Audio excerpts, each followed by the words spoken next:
Dirty Split. What can be said that already hasn't been said? Well, a lot, I'm sure. This game got tons of praise when it was released by Uwe in 2008 through the company Dream Imagination. Its stylish graphics and professional voice acting combined with its solid gameplay and story make this game hard to ignore, especially seeing how the price is free. But how good is it really? I realize that may seem like an oxymoron given my previous statement, but for a free game there has to be something wrong with it, right?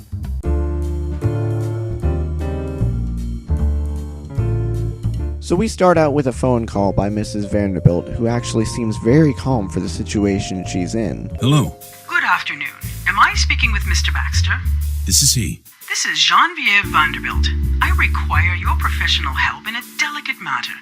It's about a murder investigation. I'd rather not talk about it on the phone, though, so please come to our estate at 361 Prime Avenue. We, playing as Private Detective Alan Baxter, are tasked with proving her son's innocence as well as finding out who did it, which proves to be a bit more complicated and involved than the previous goal. We begin at the Vanderbilt residence, and in true adventure game fashion, ask a lot of questions. Not even joking, this first part took me nearly 20 minutes in my playthrough of the game just because of the sheer amount of dialogue that you need to go through. This isn't a bad thing, although it brings me to my first point. Some of the voice acting is really forced. Chris? Oh my god, Chris. Wally became enraged. He cursed Chris, and threatened him too? yes, but he didn't kill him. It isn't that Denise's reaction isn't warranted. Her fiancé was just murdered after all. But she just doesn't sell it to me. It's way too dramatic and pushy rather than being understated and really trying to make you feel for the character. But, other than that, I'd say the voices are really, really good. Especially Chi-Chi. My name is Jose, by the way, but all my friends call me Chi-Chi. Okay, Jose. Everybody is Chi-Chi's friend, honey. So the story goes, Bedford, Denise's fiancé, broke up with her a week before and days later was found dead. Mrs. Vanderbilt's son, Walter, was understandably angry with Bedford over the dissolution of the engagement and went to see him the day before Bedford was murdered.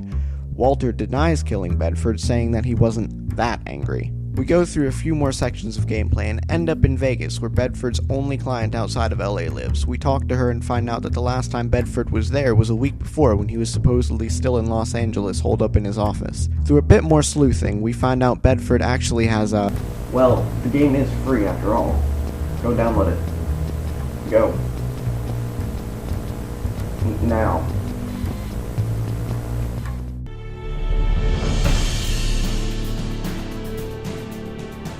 Amazing graphics aren't all that hard to find nowadays, what with your Call of Duties and your Skyrims and your other games with good graphics.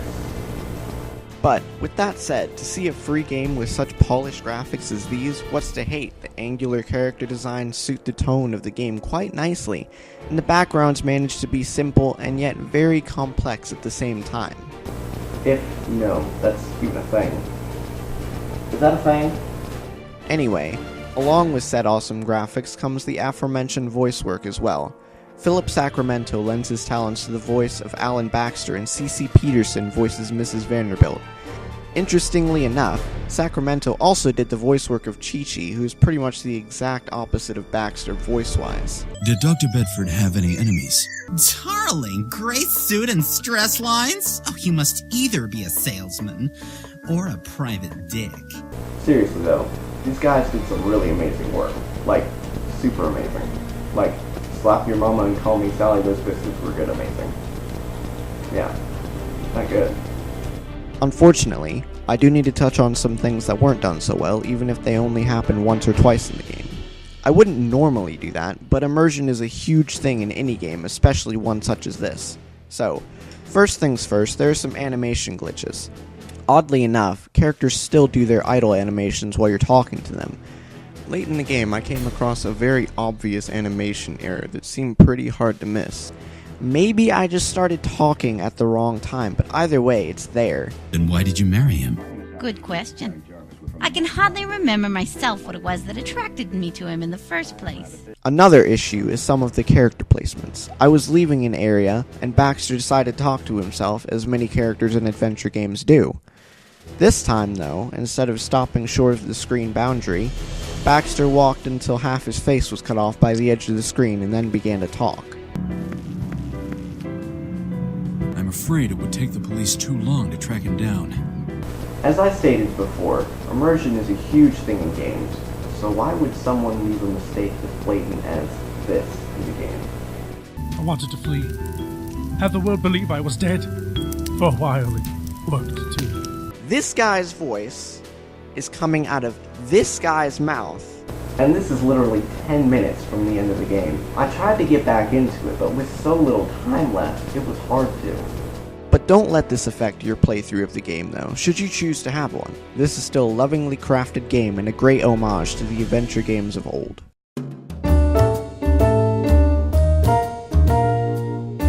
Some would say this game controls a lot like Monkey Island.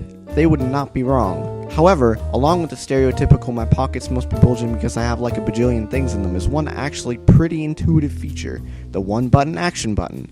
Now all you have to do is click, hover, click. Want to turn on that light switch? Click, hover, click.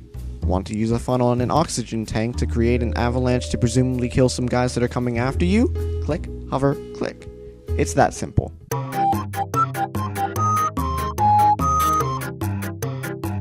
So, with all that in mind, how does this game fare? This game, although fairly short, has an almost overwhelming amount of work put into it.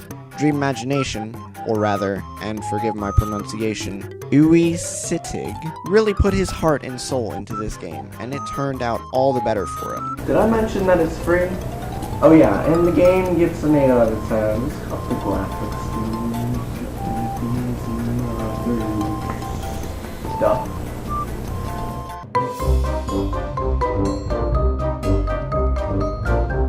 Hey guys, thanks for watching. I had a really fun time making this.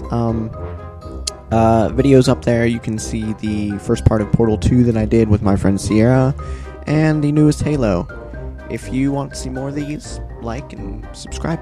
And thanks again for watching.